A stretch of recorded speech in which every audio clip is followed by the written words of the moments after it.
So today we're going to cover how to TradingView, but as always, what I like to do and what we're going to do is that every single time that I teach, we're going to do a live analysis every single time, okay?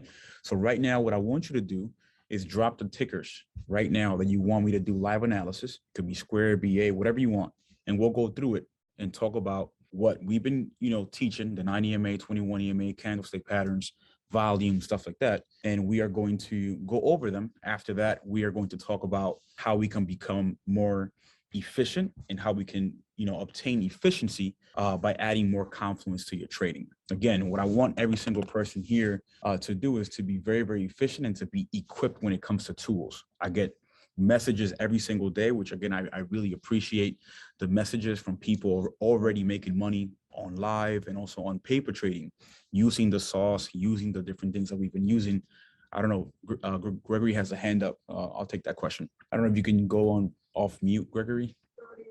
Yeah, I just wanted to know how you doing. Oh, I'm doing well, man. Thank you, brother. I appreciate you. Thank you. I'm doing well. I wanted to know, do you use the 9 and 21 for long-term also? Oh, really good EMA? question.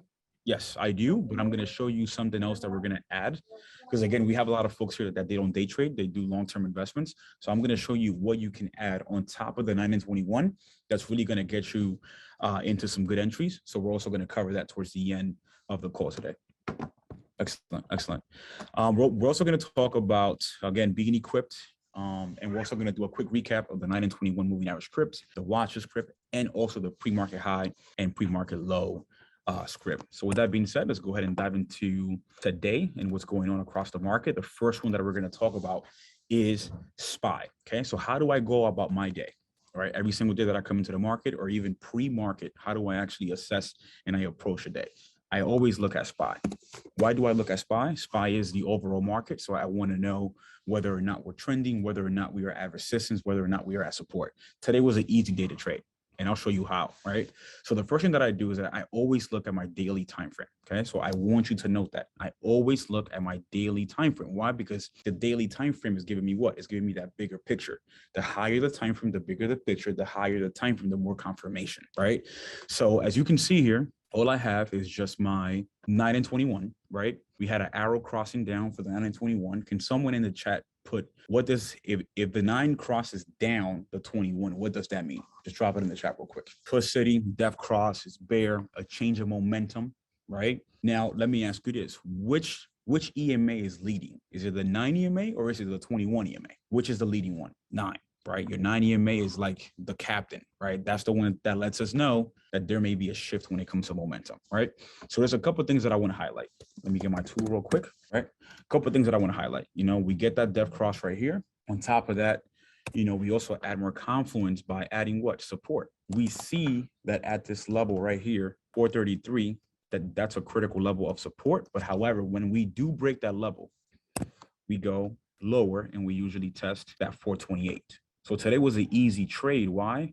Because what do? If we know that the support of 433 is a critical level of support, a critical level of demand, can someone tell me what does support signify? What does demand signify in the market? Just drop it in the chat real quick. Buyers, right? We have buyers. We have people that want to buy at that level. You need to understand when we are trading, we are all retail traders here, and we're trading against Goldman Sachs, Morgan Stanley. They have these big algo and robots that we're trading against. So they already know that 433 is a critical level for us to short. So knowing that 433 is a critical level of support, can someone tell me what's the game plan? What are we doing when price breaks below 433? Drop it in the chat, please. Puts, right? So this right here was an easy trade today. Below 433, next one, PT number 1 is going to be what? 428.84. And then what do? How do we get our next P2? Can someone tell me how do we get our next profit target? Old resistance. You got it right. So we're trying to look for other levels where price has gone to and may have bounced. So this area right here of 427 is valid. Why is it valid? Just look at the amount of touches. 1, 2, 3, 4, 5, 6, 7, 8, right? So we have a whole bunch of different touches there, meaning that if SPY continues to go down, my next profit target will be that 427, okay? So that's how we look for your PT1, PT2. That's how these discords are able to tell you puts on SPY below 433, First PT is 428.84. PT number 2 is 427. Again, there's no secret sauce. It's just price action. Okay. So I always look at the daily time frame. From the daily time frame, I usually look at my hourly time frame just to see what other levels I may have missed. And as you can see, or chart patterns, I'm looking for a couple of different things. I'm looking for what's the current structure? Is it higher highs, higher lows? What's the candlestick formations? Is there more green than red, vice versa, right? So I'm also looking for chart patterns, right? So if we look at the hourly time frame, and this was from last Thursday, I can easily here draw what? A trend line like this. Now, can someone tell me what makes a valid trend line? What makes a trend line valid? How many touches do you need for a trend line to be touched? Multiple touches, 2 to 3 touches. Great job there, Vincent, Stephanie, Simone, Crystal. Great job. I like how we are all on sync and we know what we're talking about, right? So look, 2, 3, 4, 5. At this moment, what happened? Drop it in the chat. What happened at that moment, right? We broke out of the trend line. And what usually happens after a break of a trend line? Do we usually retest? Just drop a yes or no. 100%. And that's what happened here. And let me go ahead and just zoom in real quick so that we get a better picture. All right, just look here. I mean, this is just price action. That's what we do, price action, all right? Trend line, we broke, retest, we go right back down. Right now, we're at that 428.84 level. If we break this level, next PT is right here. Why is this the next PT? Well, critical support. This is an area of support. Drop a 1 if this is helpful before I go to the other tickers, okay? Excellent, all right? So we cover daily, we cover 1 hour. Now let's go ahead and cover the lower time frames. Let's go to 15-minute, right?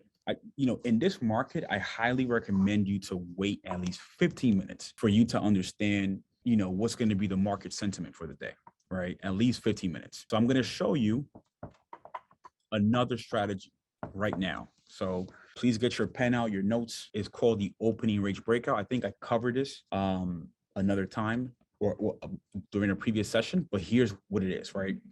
You go to the 15-minute time frame, and how to add support. I did a session on that. Please watch the recording. So you go to the 15-minute time frame, and this is what you're going to do. You're going to wait for the 15-minute candle, the first 15-minute candle to close. And this is what you're going to do. You're going to get a price level, right? And you're going to plot the high, and you're also going to plot the low, right? So here we have the high, which is 437.18. And we also here have the 435 as the low of that first 15-minute candle. This is a strategy.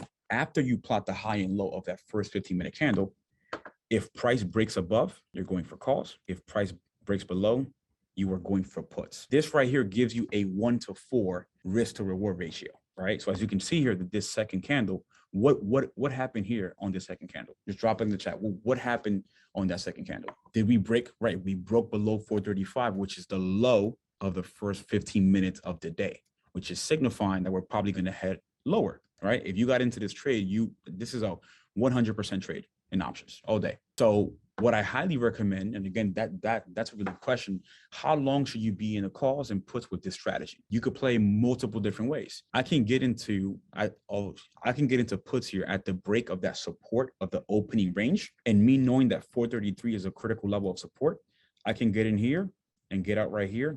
That's a quick 20% trade or more, depending on the Greeks that are associated with that contract, right?